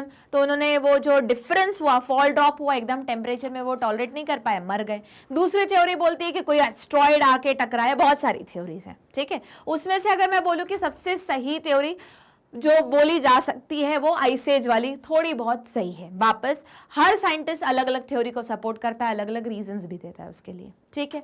चलो, द फर्स्ट मैमल, अब बताओ, अब जब डायनासोर्स खत्म, क्रिटेशियस में डायनासोर खत्म, तो जल्दी बताओ डायनासोर्स कौन से पीरियड में आए थे, ट्रायसिक। रूल किस में किया, जुरासिक। मर किस में गए, मतलब क्रियाकर्म किस में हो गया, क्रिटेशियस। तो देखो एक सीक्वेंस से तुमको याद हो गया, पहले ट्रायसिक, फिर जुरासिक, फिर क्रिटेशियस। अच्छा, जब डायनासोर खत्म हो गए, रेप्टिलिया पूरा नहीं, सिर्फ डायनासोर्स खत्म हो गए, फिर कौन आया, फिर आए मैमल्स। तो सबसे पहला मैमल कौन सा था, like shrews, their fossil were small size. तो याद रखना, जहां डायनासोर्स हुए खत्म, वहीं से मैमल स्टार्ट हुआ, ठीक। आगे देखो, when reptile came down, mammal took over this earth, और तब से टुक ओवर ही करके रखा है। मैमल में से भी सबसे आखिरी में इंसान आया, होमो सेपियंस, तो उसने पूरी अर्थ को, क्या अब तो मार्स का भी टुक ओवर करने का प्लान है ना। तो एक बार इंसान आ गया, उसने बोला अब कोई भी टेक ओवर नहीं कर सकता अर्थ पे, अब हम ही रूल करेंगे, सिर्फ अर्थ नहीं, जो प्लैनेट मिल जाए सबको साफ कर देंगे, साफ नहीं कर देंगे मतलब रूल कर लेंगे, ठीक। आगे, There were in South America mammal resembling horse, hippopotamus, bear, rabbit, etc. तो ये जो है इनके भी फॉसिल्स मिले, तो इससे पता चला अच्छा रेप्टाइल्स खत्म होने के बाद मैमल्स आए। सबसे पहला मैमल कौन सा था, श्रू जैसे ऑर्गेनिज्म थे जिसके फॉसिल्स मिले, जो स्मॉल साइज ऑर्गेनिज्म थे। उसके बाद कौन कौन आया, कुछ जो साउथ अफ्रीका में उनके फॉसिल्स मिले, रिसेंबल हुआ कि हॉर्स आए, हिप्पोपोटामस आए, बियर आए, रैबिट आए। ड्यू टू कॉन्टिनेंटल ड्रिफ्ट मतलब अगर जो तुम्हें पता है ज्योग्राफी में पढ़ा होगा 10th में कि टेक्टोनिक प्लेट्स होती है कि नहीं, सारे जो कॉन्टिनेंट्स को बनाती है। 7 टेक्टोनिक प्लेट्स है, 7 कॉन्टिनेंट्स है अपने, और वो हाँ एक हाथ 2 टेक्टोनिक प्लेट शेयर भी होती है 2 कॉन्टिनेंट के बीच में। तो कंटिन्यूसली नीचे से क्या आता है, प्रेशर आता है, तो ऊपर क्या होता है, मूवमेंट होता है, शेकीनेस होती है। तो जो टेक्टोनिक प्लेट्स है वो मूव करने लगती है, तो या तो सेप दूर हो जाती है या तो कोलाइड हो जाती है। कोलॉइड होती है तो अगर 2 टेक्टोनिक प्लेट्स या 2 कॉन्टिनेंट्स आपस में से टकरा रहे हैं तो रिजल्ट होता है वहां फोल्ड्स हो जाते हैं, फोल्ड्स का ही रिजल्ट होता है माउंटेन्स बनते हैं, हिल्स बनते हैं, ठीक है। और अगर ड्रिफ्ट हो गई, दूर हो गई, तो होगा क्या, गैप बन जाएगा, कोई समुद्र बीच में घुस जाएगा, है ना, यही होता है। तो देखो, due to continental drift when South America joined North America, these animal were overridden by North American fauna. मतलब साउथ अमेरिका के पास अलग फ्लोरा था, फौना था, नॉर्थ अमेरिका के पास अलग था। पर जैसे ही क्या हुआ कि साउथ अमेरिका ने ज्वाइन कर दिया नॉर्थ अमेरिका को, तो वहां का फ्लोरा फौना यहाँ के रूल करने लगा, ठीक है, ओवरराइड हो चुका था। ठीक है, मतलब ये दिखाता है कि पहले कुछ और थे, पर जैसे जैसे टेक्टोनिक मूवमेंट भी चेंज होता है, बट ऑब्वियस हैबिटेट डिस्टर्ब होगा तो बहुत सारे ऑर्गेनिज्म सर्वाइव नहीं कर पाएंगे, मर जाएंगे। अब मैंने ये क्यों बोला हैबिटेट डिस्टर्ब होगा, क्योंकि फिर से ये जो वर्ड है हैबिटेट डिस्टर्बेंस या फ्रेगमेंटेशन, ये तुम पढ़ोगे इकोलॉजी वाले एक चैप्टर में, इंपॉर्टेंट है। वहां पे रीजंस पूछते हैं कि बताओ बायोडाइवर्सिटी लॉस के क्या क्या रीजन है, तो उसमें से एक जो सबसे इंपॉर्टेंट रीजन है उसको हम बोलते हैं फ्रेगमेंटेशन एंड हैबिटेट लॉस। सोचो उस टाइम भी था, अगर आज हैबिटेट लॉस नहीं हुआ होता तो तुमको आज भी नॉर्थ अमेरिका में के जो ओरिजिनल, नॉर्थ नहीं साउथ अमेरिका के जो ओरिजिनल एनिमल फ्लोरा और फौना मिल रहा है वो आज भी दिखता, पर सिंस टेक्टोनिक मूवमेंट हुआ, हैबिटेट लॉस हो गया, तो जानवर भी निकल लिए, बोला कि नहीं ना रहेगा घर तो हम कहाँ से रहे। और हम लोग ये तो चलो, ये तो बोलोगे, अगर ध्यान से देखोगे तो ये तो नेचुरली हो रहा है ना, पर ह्यूमन क्या कर रहा है, बहुत सारे एनिमल का हैबिटेट लॉस कर रहा है, मतलब जंगल काट रहा है तो उनका तो हैबिटेट लॉस हो गया। ठीक, चलो आगे देखते हैं। अब ये वाला जो डायग्राम है बहुत इंपॉर्टेंट है, देखो तुम्हारे रिटर्न में, थ्योरी में, बुक में ऐसा कुछ भी मेंशन नहीं है कि कौन से इसमें कौन सा आया, मतलब कौन सी कैटेगरी, कौन से एरा में, या कौन से इसमें इवॉल्व हुई, ऐसा कुछ भी मेंशन नहीं। पर ये वाला जो ये वाला और साथ में एक और जो डायनासोर्स वाला है, ये बहुत इंपॉर्टेंट है। ठीक है, तो अपन एक एक करके पढ़ना शुरू करेंगे, पर इन दोनों को पढ़ाने के पहले मैं पहले एज अ होल पढ़ाऊंगी, फिर वापस इस पे लेके आऊंगी। क्यों? क्योंकि अगर वापस पेपर का लेवल टफ करना है तो एनसीईआरटी, यकीन मानो बोर्ड भी यही करेगा, ये डायग्राम देगा, उसमें से बहुत सारी लेबलिंग्स गायब कर देगा और फिर वो एबीसीडी करके पूछेगा बताओ एबीसीडी क्या है, तो ये क्या है, इंपॉर्टेंट है। सिमिलरली यहाँ भी इंपॉर्टेंट है। ठीक है, तो इन दोनों के पहले मैं क्या पढ़ाने वाली हूँ, पहले ये वाला चार्ट पढ़ाऊंगी, उसके बाद हम स्टार्ट करेंगे, उन दोनों पे वापस आएंगे, फिर वापस एक बार इसको कंपेयर करेंगे और सबसे आखिरी में एक और मर्ज करके इकट्ठे। ठीक है, तो अब इसको पढ़ना कैसे है, तो देखो हमेशा मैंने बोला जो तुम्हारा जियोलॉजिकल टाइम स्केल वाला जो चार्ट्स होते हैं, ये क्या है तुम्हारा जियोलॉजिकल टाइम स्केल वाला चार्ट है। ठीक है, सबसे जो टॉप पे होता है ना वो सबसे रीसेंट होता है। ठीक है, और जो इस चार्ट के सबसे नीचे होता है वो सबसे पुराना होता है, मतलब जहां से कहानी शुरू हुई। तो इस चार्ट को पढ़ोगे कहां से, नीचे से स्टार्ट करोगे। तो 2 स्लाइड्स में है, एक और स्लाइड में एक साथ मर्ज करके दिया हुआ है इस जगह पे, वो हम सबसे आखिरी में देखेंगे। ठीक है, तो हम सबसे पहले ये वाली स्लाइड लेंगे, तो इसका क्या ले लो तुम, सबसे पहले स्क्रीनशॉट ले लो और या तो मेरे साथ साथ ड्रॉ करते चलो, बनाते चलो अपनी कॉपी में। एनसीईआरटी में नहीं दिया है पर क्वेश्चंस आते हैं वापस। ठीक है, तो ये 2 चार्ट से अपन को पढ़ना है। अब देखो किसी ने पूछा था कि मैम एपोचेस क्या होते हैं, पीरियड्स क्या होते हैं, एरा क्या होता है। तो अगर मैं बोलूं कि जहां से अर्थ का फॉर्मेशन हुआ, जहां से बेसिकली लाइफ का फॉर्मेशन हुआ, वहां से लेके आज तक अगर मेरे को टाइम को डिवाइड करना है बड़े बड़े रीजन में, ठीक है, बड़े बड़े डिविजन्स में, तो उसको मैं क्या बोलूंगी, जो सबसे बड़ा डिवीजन है, ये भी याद रखो, सबसे बड़ा डिवीजन कौन सा है, 4 डिविजन है, जिसको हम क्या बोलते हैं, एक एरा। जैसे तुमने सुना होगा कि अमिताभ बच्चन का एक एरा था, अब वो एरा और ये एरा बहुत अलग है। हाँ, मतलब अब वो एरा, मतलब वो एक टाइम स्केल मान के चले, टाइम फ्रेम मान के चल रहे हैं, पर यहाँ पे तो एक एक एरा में इवोल्यूशन हो रहा है, इवोल्यूशन कह रहा है। तो बात समझो कि अर्थ बन गई, लाइफ आ गई। अब लाइफ आने से मतलब बेसिकली हम अर्थ की लाइफ को ही ऐसे ही बोल दें कि अर्थ जब से फॉर्म है वहां से लेके आज तक, मतलब 4.5 बिलियन ईयर अगो को हम डिवाइड कर रहे कैटेगरीज में कि लाइफ कौन सी जगह पे आई, फिर पहला बैक्टीरिया कहाँ बना, फिर पहली मछली कहाँ बनी, पहला डायनासोर कहाँ बना, आखिरी डायनासोर कब मरा, पहला मैमल कब बना, ये सबको हम डिवाइड करें तो इसको हम सबसे बड़ा जो टाइम स्केल मेजर करते हैं, जियोग्राफिकल टाइम स्केल, तो उसको हम किस में डिवाइड करें, या जियोलॉजिकल टाइम स्केल ज़्यादा करेक्ट है बोलना, तो उसको हम किस में डिवाइड करेंगे, एराज में। तो एरा सबसे बड़ा टाइम मेजरमेंट का तरीका है। किसके कंटेक्स्ट में, नहीं तो बोलोगे मैम टाइम मेजरमेंट का कंटेक्स्ट तो बहुत सारा तरीका है, नहीं, मैं बोल रही हूं एक जियोलॉजिकल टाइम स्केल में जो सबसे बड़ा यूनिट है वो कौन सा है, एरा है। तो सबसे बड़ा एरा कौन सा है, सॉरी सबसे बड़ा नहीं, कितने में एरा डिवाइडेड है, 4 में। कौन कौन से, यहाँ देखो, प्री कैम्ब्रियन, उसके बाद पेलियोजोइक, उसके बाद आता है तुम्हारा मीजोजोइक और सीनोजोइक। रीसेंट वाला कौन सा है, सीनोजोइक। बीच वाला कौन सा है, मीजोजोइक। सबसे पुराना कौन सा है, प्री कैम्ब्रियन। तो ऐसी चीजें याद रखनी है। ठीक है, तो क्या करना है, स्क्रीनशॉट लेना है, बनाते चलना है मेरे साथ। तो इस टेबल को हम कैसे रीडिंग लगाएंगे, नीचे से पढ़ेंगे फिर ऊपर तक आएंगे। तो अगर ऊपर का मैं पहले डिवीजन दिखा देती हूँ, सबसे बड़ा टाइम डिवीजन कौन सा है, एरा। कितना एरा है, 4, ठीक है। उसके बाद यहाँ क्या लिखा है, मिलियन ऑफ ईयर की डेट डली हुई है कि ये कितने साल पहले हुआ, कितने साल पहले हुआ। अब एरा को अगर डिवाइड करना है तो एरा फर्दर डिवाइड किस में होता है, पीरियड्स में डिवाइड होता है, ठीक है। अगर पीरियड को भी डिवाइड करना है तो फिर हम क्या बोलेंगे, एपोचेस। कोई पूछ रहा था ना, चैट में पूछा था, तो उसको हम बोलेंगे एपोचेस। तो चलो स्टार्ट करते हैं और फिर हम देखेंगे कि उस पर्टिकुलर टाइम फ्रेम में कौन सा फौना हुआ, क्या फ्लोरा हुआ, ये सारा पढ़ेंगे। तो स्टार्ट करते हैं नीचे से पढ़ना। तो देखो ये वाला स्क्रीनशॉट वापस बोल रही हूँ, ले लो, बहुत इंपॉर्टेंट है, एनसीईआरटी में मेंशन नहीं है पर बहुत सारे क्वेश्चंस आते हैं। तो सबसे पुराना या ऐसे बोल सकते हैं सबसे पहला एरा कौन सा, इसी पे क्वेश्चन है, ऐसे ही क्वेश्चन आ जाते हैं। कौन सा है, प्री कैम्ब्रियन, ठीक है। कितने साल पुराना है, 3000, वापस किसमें है सारी कहानी, मिलियन ईयर अगो, ठीक। मतलब इतने पहला वाला एरा को क्या बोलते हैं हम, प्री कैम्ब्रियन। अच्छा, जो प्री कैम्ब्रियन है, मतलब जो एराज है वो किस में डिवाइड होंगे, पीरियड्स में डिवाइड होंगे। पीरियड्स किस में डिवाइडेड होंगे, एपोचेस में, ठीक।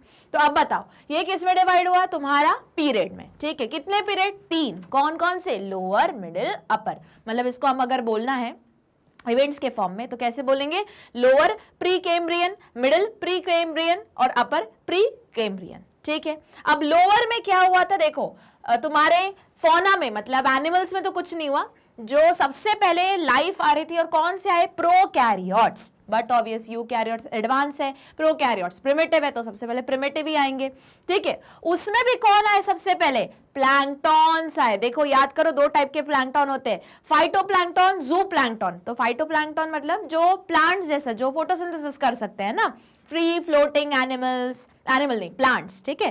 तो या ऑर्गेनिज्म, ज्यादा करेक्ट है बोलना। तो याद रखना है कि लोअर मतलब जो तुम्हारा एरा है, वापस एरा को कितने में डिवाइड किया, 4 में। कौन कौन सा, प्री कैम्ब्रियन, फिर पेलियोजोइक, मीजोजोइक और सीनोजोइक। लेटेस्ट वाला कौन सा है, सीनोजोइक, जिसमें अभी हम जिंदा हैं, रह रहे हैं, पढ़ रहे हैं सारी चीजें, ठीक है। प्री कैम्ब्रियन सबसे पुराना, कितने million year old, 3000 million year old. क्या हुआ उसमें, सबसे पहले प्रोकैरियोट आया, या बोल सकते हो प्रिमिटिव लाइफ आई, ठीक है, और प्लैंक्टॉन्स का फॉर्मेशन हुआ। फिर आता है मिडिल प्री कैम्ब्रियन, उसमें क्या हुआ, यूकैरियोट्स आए, ठीक है। उसके बाद अपर प्री कैम्ब्रियन, उसमें क्या आया, मल्टी सेलुलर ऑर्गेनिज्म का फॉर्मेशन स्टार्ट हुआ। अब आते हैं तुम्हारे सेकेंड एरा में, मतलब जो सेकेंड दूसरा एरा कौन सा है, पेलियोजोइक, ठीक है, या सेकेंड लास्ट पुराना, ऐसा भी बोल सकते हो। तो पेलियोजोइक, पेलियोजोइक को कितने पीरियड्स में डिवाइड किया गया है, तो देखो जरा, तुम अगर ध्यान से देख सकते हो तो कैम्ब्रियन, ओडोवेशियन, सिलोरियन, डेवोनियन, कार्बोनिफेरस और पर्मियन। मतलब पेलियोजोइक खुद डिवाइडेड है टोटल 6 पीरियड्स में, ठीक है। सबसे पुराना पीरियड कौन सा है पेलियोजोइक का, कैम्ब्रियन। कितने साल पुराना है, 510 मिलियन ईयर अगो। कैम्ब्रियन में क्या हुआ, सबसे पहले फॉसिल मिले, मतलब जो हमें इन्वर्टिब्रेट्स के फॉसिल मिल रहे हैं ना, तो वो बेसिकली इतने पुराने हैं, मिलियन ईयर अगो पुराने हैं। तो वहां से ये मतलब बोल सकते हैं इन्वर्टिब्रेट्स बने थे, तो उनके फॉसिल मिल रहे थे। साथ में एल्गे का क्या हुआ, मतलब थैलोफाइटा का क्या हुआ, ओरिजिन हुआ। देखो क्या लिखा है, ओरिजिन ऑफ एल्गे। हमें पता है 11th में पढ़ चुके हैं कि थैलोफाइटा होता है, फिर ब्रायोफाइटा, टेरिडोफाइटा, जिम्नोस्पर्म, एंजियोस्पर्म। तो थैलोफाइटा का ओरिजिनेशन हो गया, ठीक। उसके बाद देखो दूसरा पीरियड कौन सा आता है, ओडोवेशन। वापस कितने साल पहले की बात है, 430। तुम देखो जरा डिफरेंस देखो, ये जो प्री कैम्ब्रियन चल रहा है वो तुम्हारा थाउजेंड्स में चल रहा है और यहाँ पे तुम हंड्रेड्स में आ गए, टाइम एकदम शॉर्ट हो गया। अच्छा, उसके बाद ओडोवेशन में क्या हुआ, अब वही इन्वर्टिब्रेट क्या करने लगे, रूल करने लगे। तो अपन को ये याद रखना है कि आए कब, कौन सी मतलब कौन सा कैटेगरी कब इवॉल्व हुआ या कब ओरिजिन हुआ और कब उसने रूल किया, ठीक है। इस पे भी क्वेश्चंस आते हैं। तो डोमिनेशन हुआ किसका, इन्वर्टिब्रेट्स का, क्योंकि बट ऑब्वियस अभी तक जो थे उनमें से ये सबसे ज्यादा एडवांस है, तो इनका डोमिनेशन होने लगा, ठीक। और पहली बार फर्स्ट लैंड प्लांट्स मिलने लगे, हुआ क्लियर। चलो आगे देखते हैं। अब लैंड प्लांट्स के बारे में बात करूं, लैंड प्लांट्स मतलब टेरिडोफाइटा, आ गए टेरिडोफाइटा। थोड़े टाइम तक थैलोफाइटा रहा, कन्वर्ट हो गया, इवॉल्व हो गया किसमें, थैलोफाइटा में। ठीक, उसके बाद आओ तुम्हारा सिलोरियन में। सिलोरियन क्या है, तीसरा पीरियड है किसका, पेलियोजोइक का। क्या हुआ उसमें, earliest fishes and land invertebrate. तो याद रखना है कि जो अर्लीस्ट फिशेस है ये बेसिकली किसके बारे में बात की जा रही है, जॉलेस फिशेस के बारे में, जो अंदर एनसीईआरटी में एक लाइन लिखी हुई है। ठीक है, तो किसमें हुआ, सिलोरियन में। सिलोरियन क्या है, पीरियड है, किसका पीरियड है, एरा का पीरियड है। कौन से एरा का पीरियड है, पेलियोजोइक का टाइम है। और देखो बुक में भी लिखा था 350 million year ago jawless fishes came, तो बेसिकली वो इसी के बारे में बता रहे हैं। तो इसको तो स्टार बनाओगे क्योंकि एनसीईआरटी में सेंटेंस के फॉर्म में लिखा हुआ है। ठीक है, उसके बाद ज़ोस्टेरोफाइलम मेंशन्ड है, पढ़ा नहीं है तुमने, छोड़ना चाहो तो छोड़ सकते हो। ठीक है, आगे आते हैं। उसके बाद सिलोरियन के बाद कौन सा पीरियड आता है, डेवोनियन। वापस कितने साल पहले, 315 मिलियन ईयर अगो। क्या हुआ, अब देखो अर्लीस्ट फिशेस आ गई और इन्वर्टिब्रेट, लैंड इन्वर्टिब्रेट। अभी तक इन्वर्टिब्रेट पानी में घूम रहे थे, अब लैंड इन्वर्टिब्रेट बल्क में आने लगे। अब क्या हुआ, फिशेस आ गई, तो अब वो कौन रूल करेगा, फिश रूल करेंगी। तो इसलिए उसको क्या बोलते हैं, एज ऑफ फिशेस। तो डेवोनियन में क्या हुआ, एज ऑफ फिशेस आई। ठीक है, और साथ में प्रोजिम्नोस्पर्म्स भी आने लगे। ठीक है, उसके बाद देखो अब आते हैं कौन से, कार्बोनिफेरस में। कार्बोनिफेरस वापस अब पीरियड है, पीरियड को डिवाइड करोगे किस में डिवाइड करोगे, एपोचिस में। तो देखो मिसिसिपियन और पेनिसिलेवियन। ठीक है, तो मिसिसिपियंस में कौन आए, पहले रेप्टाइल्स आए। ठीक है, और साथ में पेनिसिलेवियन में क्या आया, earlier amphibian and abundant Echinodermata. देखो अब तुम बोलोगे, अगर तुमको याद होगा थोड़ा बहुत नहीं याद ही होगा, कि बोलोगे मैम सीक्वेंस तो ऐसा था, पॉरीफेरा, सिलिंड्रा, टिनोफोरा, प्लैटिहेलमिन्थस, एस्केलमिन्थस, एनिलिडा, आर्थ्रोपोडा, फिर उसके बाद मोलस्का, इकाइनोडर्मेटा, हेमिकॉर्डेटा, कॉर्डेटा। अब कॉर्डेटा का तो पहला वाला मेंबर आ गया यहाँ पे, फिशेस, जॉलेस फिशेस तो आ गई, और बाद में इकाइनोडर्मेटा आ रहा है। हाँ, वापस एवोल्यूशन हर पेस पे अलग अलग चलता है, तो जरूरी नहीं, हम जरूर सीक्वेंस में जरूर ऐसा पढ़ते हैं कि इस सीक्वेंस से एंड तक लेके जाते हैं, पर अलग अलग जगह जहां जहां जो जो एवोल्यूशन, जैसा जैसा म्यूटेशन होता जाएगा, जैसा जैसा नेचुरल सिलेक्शन होता जाएगा, वो पर्टिकुलर लाइन वैसी डेवलप होती चलेगी। ठीक है, तो भले तुम ये जो जितना भी हम जो सीक्वेंस में पढ़ते हैं वो किस बेसिस पे पढ़ते हैं, कि एडवांसमेंट के बेसिस पे पढ़ते हैं। पहले वाले में डाइजेस्टिव सिस्टम नहीं है, इनकम्प्लीट है, इनकम्प्लीट या क्लोज टाइप है, सॉरी ओपन टाइप है ब्लड वेस्कुलर सिस्टम। आखिरी वाले में हर चीज एकदम प्रॉपर है, सब चीज आ रही। तो हम ये जो क्लासिफिकेशन पढ़े हैं 11th में एनिमल किंगडम में, वो हम पढ़े on the basis of complexity, है ना, कि पहला वाला ऑर्गेनिज्म एकदम सिंपलेस्ट है जिसमें टिश्यू लेवल अरेंजमेंट मिल रहा है, जैसे पॉरीफेरा हो गया। वहीं मैमल में तो भैया प्रॉपर सिस्टम्स है।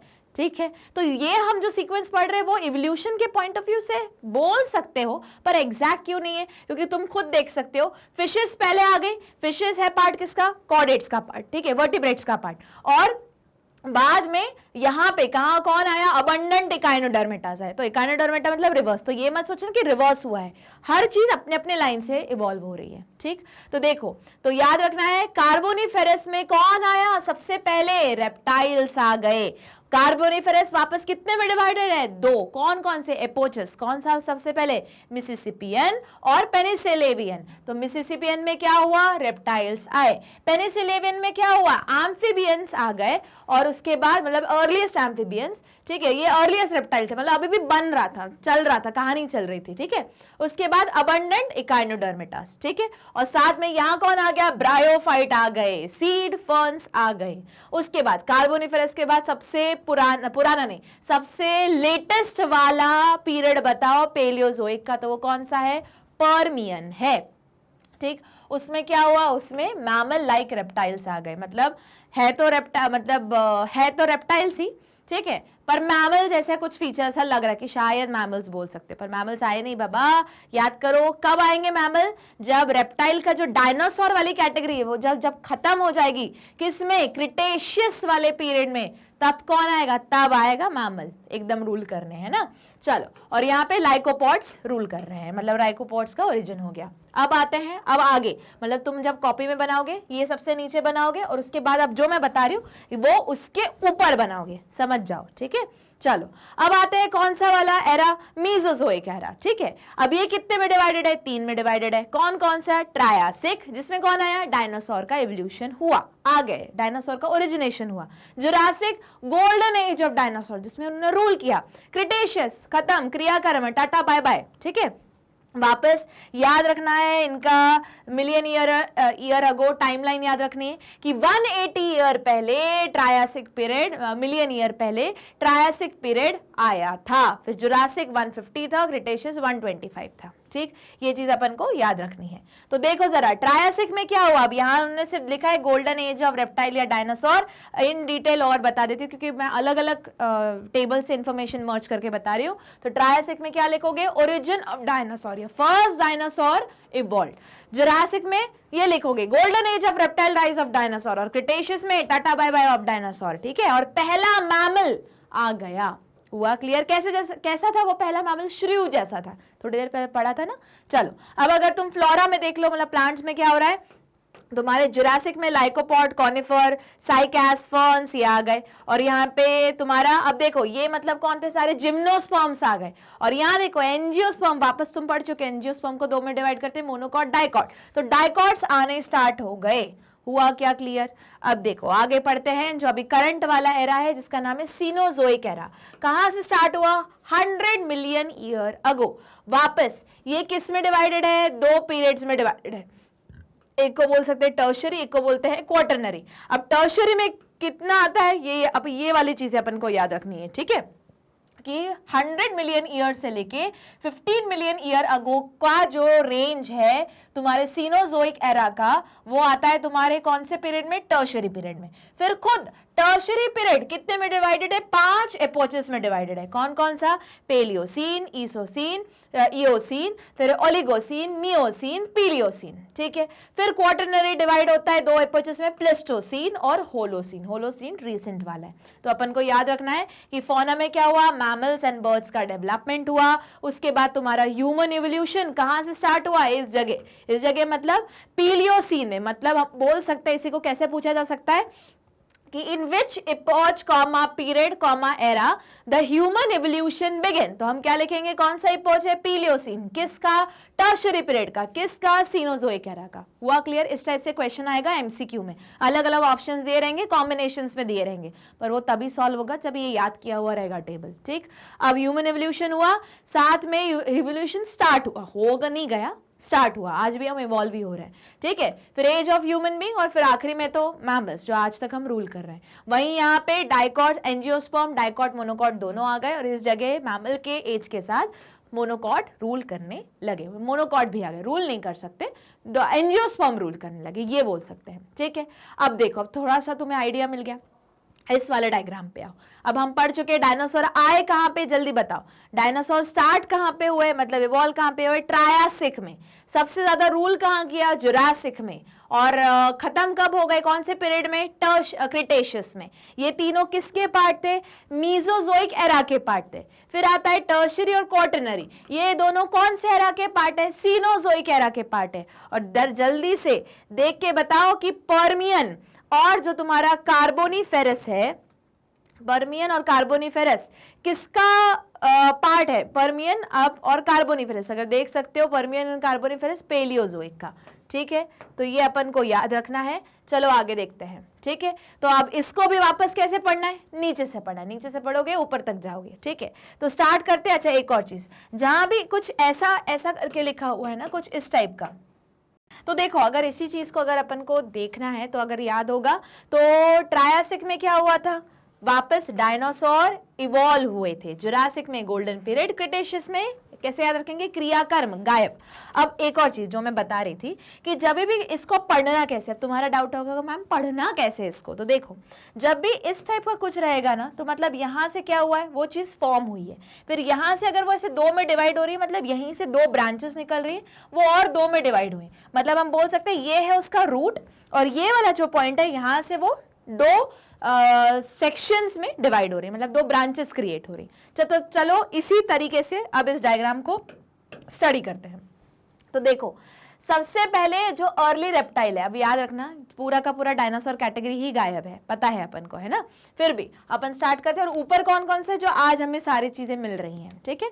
तो सबसे पहले 350 वापस क्या मिलियन ईयर अगो क्या आया था तुम्हारा वापस, अगर नहीं याद आ रहा हो, 350 मिलियन ईयर अगो देखो जरा यहां से, क्या था, सिल्यूरियन था। देखो ऐसे ही याद करना है, सिल्यूरियन, सिल्यूरियन क्या था, पीरियड था, किसका पीरियड था, पेलियोजोइक का। तो वहां पे धीरे धीरे किसका फॉर्मेशन हो रहा था, अर्ली रेप्टाइल्स का, मतलब स्टार्ट में पैरेलल बनते जा रहे थे। उसके बाद अब देखो यहाँ पे अगर तुम्हें दो डिवीजन दिख रहे हैं, मतलब 300 मिलियन ईयर अगो कहां पे, कार्बोनिफेरस पे आ गए वापस। किसका कार्बोनिफेरस जो पीरियड है वो किसका, कौन से एरा का पार्ट है, नहीं याद आ रहा, देखो जरा वापस, पेलियोजोइक का, ठीक। अब देखो तो वो यहां से दो डिविजन्स हुए, कौन कौन से याद रखना है, इंपॉर्टेंट है, एंट्रेंस एग्जाम में बहुत क्वेश्चन आता है कि 300 मिलियन ईयर अगो कार्बोनिफेरस जो पीरियड है, जो पेलियोजोइक एरा का पार्ट है, वहां पे दो डिविजन्स क्रिएट हुए रेप्टाइल को डेवलप करने के इसमें, ये इवोल्यूशन में। एक को बोलते थे सिनैप्सिड्स, एक को बोलते थे सौरोप्सिड्स, ठीक। फिर सिनैप्सिड्स आगे गए, वहीं पैरेलली 300 मिलियन ईयर अगो किसमें मतलब उनका फॉर्मेशन स्टार्ट हुआ, ठीक है। अब प्लेकियोसॉर्स में वो डिवाइड हुए, अब ये जो डॉट है ना, मतलब यहाँ पे वो फॉर्म हुए, ठीक है, ऐसे याद रखना। सिमिलरली जो सौरोप्सिड्स है वो वापस दो कैटेगरी में डिवाइड हो गए, अराउंड 300, मतलब ये बोल सकते हैं 280 मिलियन ईयर अगो। पर पर्मियन वाले पीरियड में जो है तुम्हारा पेलियोजोइक एरा का पार्ट, उसमें सौरोप्सिड्स ने किसको फॉर्म किया, टर्टल्स को फॉर्म किया। आई कहानी, मतलब टर्टल्स कितने पुराने, यहां बने हुए पेलियोजोइक एरा के फॉर्म्ड है, जो आते हैं तुम्हारे पर्मियन वाले पीरियड में फॉर्म हुए, ठीक। अब सौरोप्सिड्स वापस डिवाइड हुए एक में, जहां पे कौन बना तुम्हारा, थीकोडॉन्ट बना वापस, ये अब डायनासोर की कैटेगरी गायब हो गया, ठीक है। फिर वो और डिवीजन हुआ। अब देखो अब तुम्हें पढ़ना आ रहा होगा, ठीक है, तो क्या करोगे, लाइन से लिखते चलोगे, एक्स्ट्रा इन्फॉर्मेशन वापस देखती हूँ कैसे पढ़ना है, देखो जरा ध्यान से। 350 दिख रहा है, ये इसी तरफ आ जाती हूँ, ठीक है। तो 350 मिलियन ईयर अगो किसका पार्ट था, अब हमें पता है सिल्यूरियन का पार्ट था, सिल्यूरियन पीरियड था जो किसका पार्ट था, पेलियोजोइक एरा का पार्ट था। वहां पे पहला अर्ली रेप्टाइल का फॉर्मेशन हुआ। फिर अर्ली रेप्टाइल जब 350 मिलियन ईयर से 300 मिलियन ईयर में आए, दो में डिवाइड हो गए, इंपॉर्टेंट है, याद रखना है। एक को बोलते थे सिनैप्सिड्स, एक को बोलते थे सौरोप्सिड्स। सिनैप्सिड्स जो है वो वापस पैरेलली किसमें कन्वर्ट होते गया, ये हो गया तुम्हारे प्लेकोसॉर्स में। और प्लेकोसॉर्स ही वो लाइन है जो आगे जाके रेप्टाइल से किसको बनाया, मैमल्स को बनाया। मतलब अगर अब देखो इस पे क्या स्टार मार्क करके लिखोगे, ये है वो कनेक्टिंग लिंक जो रिजल्ट करिए रेप्टाइल से ही क्या कौन बने, मैमल्स बने। तो अगर किसी ने पूछा बताओ मैमल के लिए रिस्पॉन्सिबल कौन सा रेप्टाइल की वो स्टेज है, कौन सी कनेक्टिंग लिंक है, तो तुम्हारा आंसर क्या आएगा कि प्लेकोसॉरस को ही फर्दर इवॉल्व होते गया, मॉडिफाई होता गया, और किसको रिजल्ट दिया है, मैमल्स को रिजल्ट दिया है। हुआ क्लियर, वही मतलब सिनैप्सिड्स वाले लाइन से हम बने हैं, ठीक, मैमल्स। और सौरोप्सिड से फिर वो और वापस दो में डिवाइड हुआ, एक डिवाइड हुआ 280 है, तो 280 मिलियन ईयर अगो जो पर्मियन पीरियड का पार्ट है, जो वापस तुम्हारे पेलियोजोइक एरा का पार्ट है, जिसमें कौन फॉर्म हुआ, टर्टल फॉर्म हुआ। फिर वापस सौरोप्सिड्स दो में डिवाइड हुआ, एक से तो टर्टल्स बन गए, अब दूसरे से अब यहां आया, देखो ये डिवीजन हुआ यहाँ पे, यहां से कौन बना, थीकोडॉन्ट बना। थीकोडॉन वापस दो में डिवाइड हुआ, तो एक लाइन फॉर्म हुई डायनासोर की, दूसरी लाइन से ही बनी बर्ड। सोचो मतलब यहां देखो, इसलिए इतना इंपॉर्टेंट है पढ़ना। तो मैमल्स का कनेक्टिंग लिंक कौन है, तुम्हारा पेलियोसॉर्स। वो किसका पार्ट था, वो मतलब किससे बना, सिनैप्सिड से बना, ठीक है। फिर बर्ड्स किससे फॉर्म हुई तुम्हारे, मतलब कौन सी वाले लाइन से फॉर्म हुई, यहाँ पे इस जगह, जो फर्दर किसका मतलब कहां से मॉडिफिकेशन हुआ, थीकोडॉन से। इन्हीं को दोनों के बीच में तुमको मिलेगी आर्कियोप्टेरिस, जिसको हम ज्यादा करेक्टली बोलते हैं कि मिसिंग लिंक, या मिसिंग लिंक नहीं, connecting link between reptiles and birds. कौन है, आर्कियोप्टेरिस। अब तुम्हें पता है आर्कियोप्टेरिस जो है वो एक डायनासोर का पार्ट है, फ्लाइंग डायनासोर, करेक्ट। और देखो ये डायनासोर वही तो आ गए, यहाँ पे जो एक्सटिंक्ट हो गए। हुआ क्लियर, तो तुम्हें बर्ड्स का पता चल गया कि यहाँ पे, अब यहाँ पे मेंशन नहीं है, बुक में जरूर मेंशन है, जरा यहाँ पे लिखो आर्कियोप्टेरिस। क्या लिखोगे, आर्कियोप्टेरिस। क्या लिखोगे उसमें, connecting link between reptiles and birds, ठीक, अब आ जाओ उसमें क्रोकोडाइल वाले में, तो देखो यही जो थीकोडोंट है, मतलब यही जो थीकोडोंट है, ये वापस 3 डिवीजन में गया। एक वाली लाइन ने फॉर्म किया बर्ड्स को, जो यहाँ पे आएगी आर्कियोप्टेरिस, एक वाले ने डायनासोर, और एक वाली लाइन ने किसको बनाया, क्रोकोडाइल्स को बनाया। मतलब क्रोकोडाइल भी इतने पुराने हैं। हुआ क्लियर? मतलब आज ये खत्म हो चुके, ये खत्म हो चुके, ये एक्सटेंड हो चुके, ये एक्सटेंड हो चुके, ठीक है, पर आज भी कौन प्रेजेंट है, क्रोकोडाइल्स प्रेजेंट है। अब देखो, और टर्टल्स भी, अब ये जितने ऊपर है सारे उस टाइम के बने हुए हैं। अब आओ आगे, वापस डिवाइड करोगे तो यही सौरोप्सिड्स फॉर जो डिवीजन हुआ था, उसमें से एक डिवीजन लिखना, कितना कितना, अराउंड 240 मिलियन ईयर अगो, ट्रायासिक के टाइम पे, जब डायनासोर का फॉर्मेशन हो रहा था, इवोल्यूशन हो रहा था, उसी टाइम पे टुआटारास भी आ गए, जिसमें हम बोल सकते हैं हमारे जितने भी मॉनिटर लेजार्ड, उसके बाद तुम्हारे ड्रेको नहीं, हमारे इग्वानोडॉन, ये सारे इस वाली कैटेगरी में आएंगे, जो बड़ी बड़ी लेजार्ड्स हैं, है ना। उसके बाद और डिवीजन हुआ कब, जब ट्रायसिक पीरियड खत्म हो गया, जुरासिक के पास, जुरासिक मतलब गोल्डन एज ऑफ डायनासोर। तो यहाँ पे कौन आ रहा है, अगर देख सकते तो उसी के पैरेलल, मतलब उसके पहले स्नेक्स का फॉर्मेशन हो गया, और लिजर्ड तो और पहले बने। हुआ क्लियर? तो ये क्या करोगे, ये तुमको पढ़ना तो आना चाहिए, साथ में मेरे हिसाब से साइड में पॉइंट्स लिखते चलो। अब जो पॉइंट्स मैंने बताए, कि अगर किसी ने पूछा बताओ मैमल के फॉर्मेशन के लिए कौन सी लाइन रेप्टाइल की रिस्पॉन्सिबल है, तुम सीधे आओगे किस पे, यहाँ पे प्लेकियोसॉर्स पे, और फिर जाओगे वापस सिनैप्सिड्स पे, और बताओगे कि ये 350 मिलियन ईयर पहले की 300 मिलियन ईयर पहले की कहानी है। कौन से वाले पीरियड में, कार्बोनिफेरस पीरियड में, जो है तुम्हारे पेलियोजोइक एरा का पार्ट, ऐसे बताओगे, ठीक है। फिर अगर किसी ने पूछा, अब ये जितने भी मैं बता रही हूँ ना, ये सारे एंट्रेंस एग्जाम के क्वेश्चंस फॉर्म हो रहे हैं, ठीक है। फिर उसके बाद अगर किसी ने पूछा एंट्रेंस एग्जाम भी, और अगर एमसीक्यू के फॉर्म में आ गया, या 1 मार्कर 2 मार्कर उस, या रीजनिंग में, असर्शन रीजन में आएगा ये सारा। फिर आता है बर्ड्स पे, तो बर्ड्स कहाँ से निकली, हमें पता है डायनासोर में ही एक डिवीजन हुआ था, यहाँ पे जो मेंशन नहीं है बुक में, जिसको बोलते हैं आर्कियोप्टेरिस, जो है एक कनेक्टिंग लिंक रेप्टाइल्स और बर्ड्स की, वहीं से फॉर्म हुई थी। कौन से एरा में, जुरासिक एरा में। तो जुरासिक का आर्कियोप्टेरिस भले अब फॉसिल बन चुकी है, एक्सटेंट हो चुकी है, पर वहीं से बर्ड्स का भी डेवलपमेंट हुआ। साथ में कौन बना था, डायनासोर बना था, पर डायनासोर रूल कहाँ किया था, जुरासिक में। बना कहाँ था, ट्रायसिक में, देखो पहले ही बन गया यहाँ पे, ठीक है। रूल कहाँ किया था, जुरासिक में, और मर कब गया, क्रिटेशियस में। अब देखो टेक्निकली देखा जाए तो ये देखो यहाँ क्या लिखा है, अब ये डायग्राम मत देखो कि डायग्राम का है, लिखा हुआ कहाँ है, मतलब ये लाइन देखो, लाइन कहाँ खत्म हो रही है, क्रिटेशियस के आसपास, मतलब क्रिटेशियस में डायनासोर एक्सटेंट हो गए। हुआ क्लियर? समझो बात को, नहीं तो तुम पढ़ोगे कि हाँ ये डायनासोर तो यहाँ बना है, टर्शरी में नहीं। पढ़ना कैसे है, ये वाली लाइन कहाँ आ रही है, कहाँ खत्म हो रही है, तो इससे हम पढ़ेंगे उसको, ठीक है। उसके बाद तो तुम्हें पता ही है कि आज तक कौन कौन जिंदा रह रहा है। अब ये है तुम्हारा किसका, डायनासोर्स का डायग्राम। वापस बता देती हूँ कैसे पढ़ना है। जहां से लाइन स्टार्ट हो रही है, मतलब वहां से उसका इवोल्यूशन हुआ। फिर अगर कोई डिवाइड हो रही है, तो जहां वो डिवाइड हो रही है उसकी टाइम स्केल देखो, उसका एरा या पीरियड देखो, ठीक।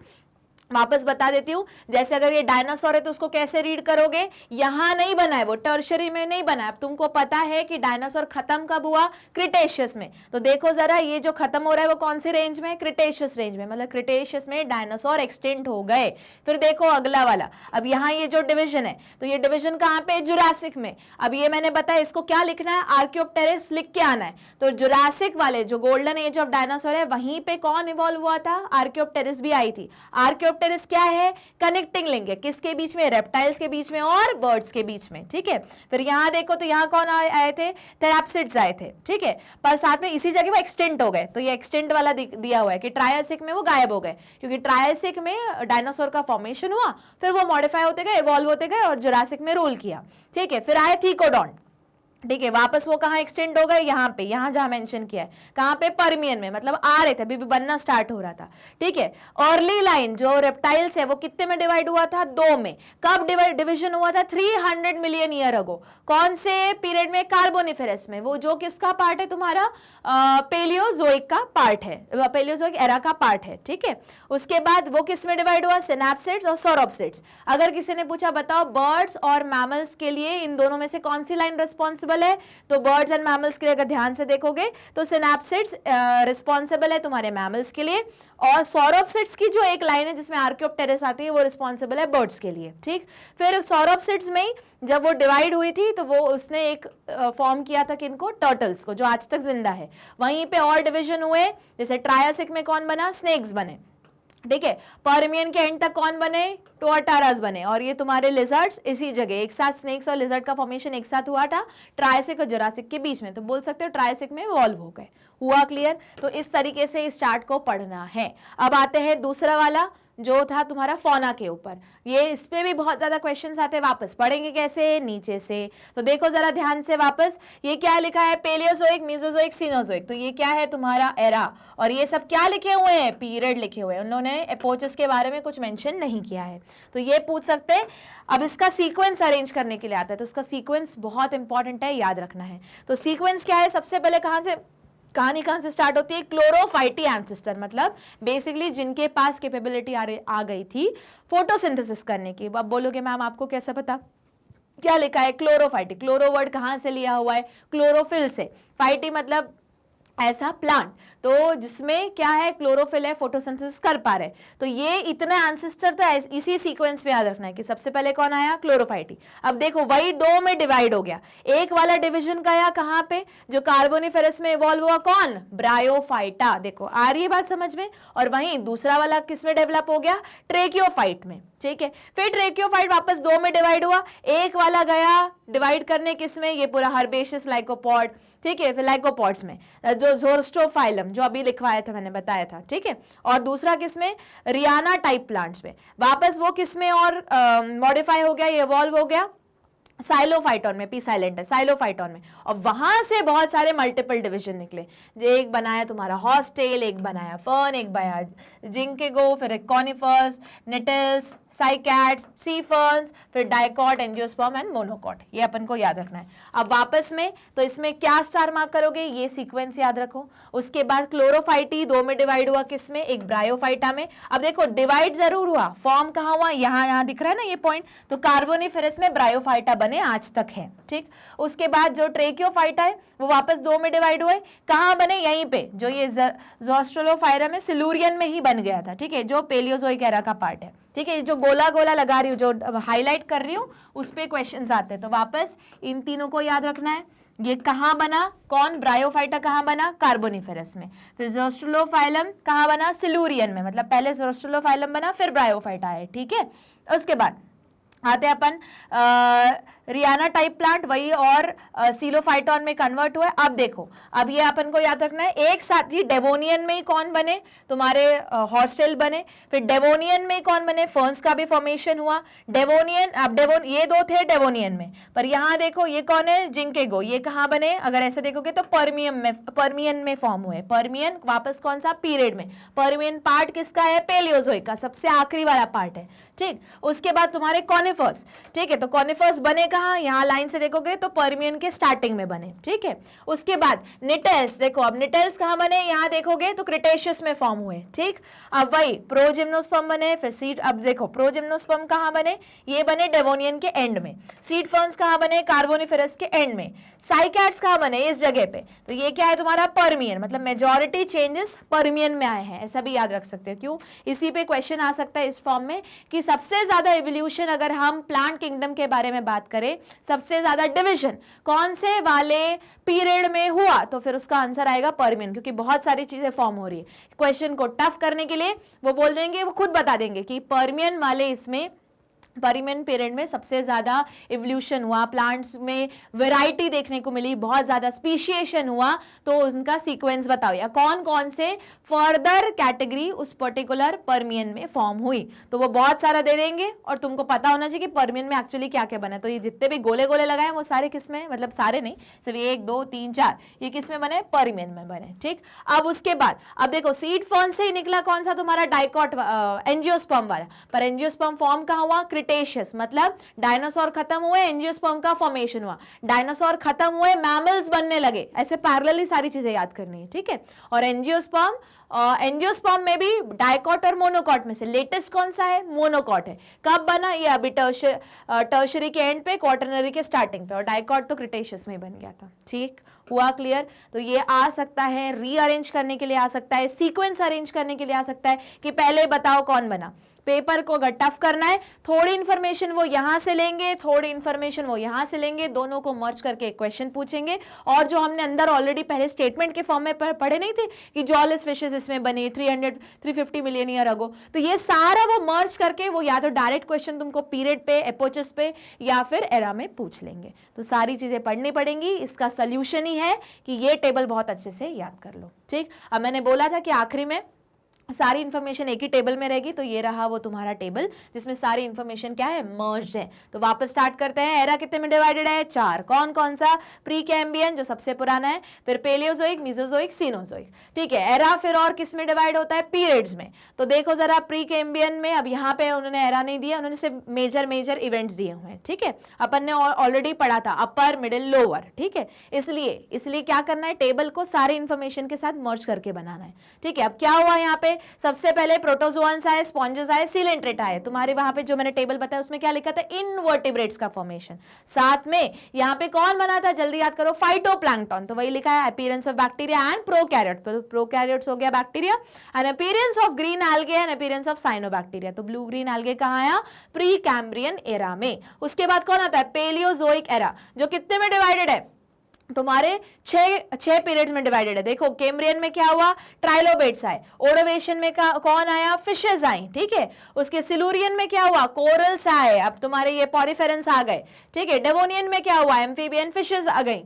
कार्बोनिफेरस में अब एम्फीबियंस आ गए और रेप्टिलिया का अपीयरेंस स्टार्ट हुआ, जो थोड़ी देर पहले तुमने डायनासोर वाले पिक्चर में देखा था। ठीक है, फिर पर्मियन में क्या हुआ? यही जो ट्राइलोबेट्स है वो गायब हो गए, एक्सटेंट हो गए। अब यहाँ पे इसीलिए अब देखो ये, इससे और क्या इंफॉर्मेशन याद करोगे? देखो प्री कैम्बियन को क्या बोलते हैं? एज ऑफ इनवर्टिब्रेट्स, और यहाँ पे इसको एज ऑफ एल्गी।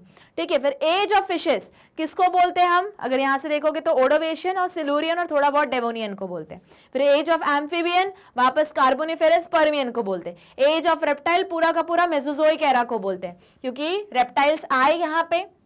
पहला मैमल जरूर अपीयर हुआ, फिर उसके बाद जुरासिक में गोल्डन एज था रेप्टाइल्स का। आर्कियोप्टेरिस ये लिखा हुआ है, आर्कियोप्टेरिस का अपीयरेंस हुआ और गायब हो गए, आर्कियोप्टेरिस भी गायब, पर पहली बार एमनियोट्स आए। ठीक है, और मैमल्स भी अब रूल करने स्टार्ट हुए, फ्लरिश होना स्टार्ट हुए, पर ज्यादा करेक्ट है बोलना फ्लरिश होने के लिए टर्शरी पीरियड में, और ह्यूमंस तो है लेटेस्ट। सिमिलरली एंजियोस्पर्म सबसे आखिरी में बने, एंजियोस्पर्म में भी मोनोकोटिलिडन सबसे आखिरी में बने, डाइकॉट पहले बन गए थे। फिर यहाँ देखो जिम्नोस्पर्म कब बने? क्रिटेशियस वाले इसमें। ठीक है, और एंजियोस्पर्म स्टार्ट हो गए थे, फ्लरिश कहाँ हुए?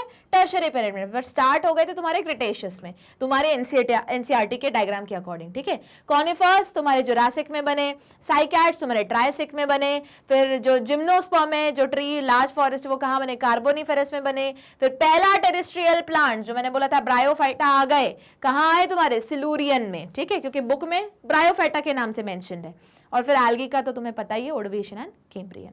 हुआ क्लियर? तो ये बहुत इंपॉर्टेंट है। सबसे पहले अगर एवोल्यूशन चैप्टर में से एंट्रेंस एग्जाम, सीयूईटी बोल दो, नीट बोल दो, कोई भी एंट्रेंस एग्जाम के पॉइंट ऑफ व्यू से अगर कुछ पढ़ना है तो सबसे पहले यही टेबल्स को याद करना पड़ेगा बहुत अच्छे से, क्योंकि यहीं से कम 2 क्वेश्चन आएंगे रीअरेंजमेंट के लिए। पीरियड पहचानो, बताओ कौन से इसमें क्या इवेंट हुआ, मैच द फॉलोइंग में आएंगे, असर्शन रीजन में भी आ सकते हैं। ठीक है, तो ये बहुत इंपॉर्टेंट है। तो ये सारी चीजें, आज का लेक्चर किसके ऊपर था? अकाउंट ऑफ एवोल्यूशन होता है खत्म। अगला जो टॉपिक है जिसमें हम एवोल्यूशन ऑफ मैन पढ़ेंगे, तो वो हम अगले लेक्चर में स्टार्ट करेंगे। पर मैं चाहूंगी कि पहले का जितना भी पढ़ा हुआ एकदम स्ट्रॉन्ग पढ़ के आओ, मतलब समझ में आएगा कि कौन सा कैसा लिंक बैठ रहा है। ठीक है, तो इसके लिए क्या करोगे?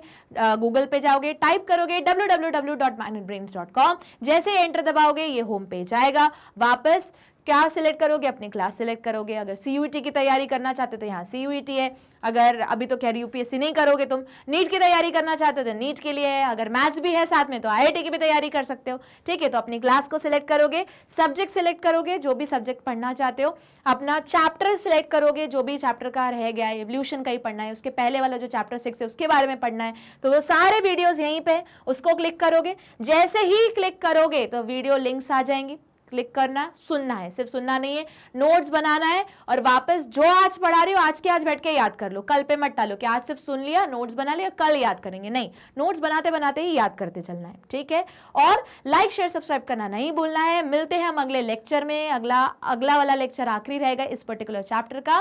तब तक पढ़ लेना पूरा पिछला वाला, याद कर लेना। तो बने रहना मेरे साथ और मैग्नेट ब्रेन्स के साथ। मिलते हैं हम अगली क्लास में।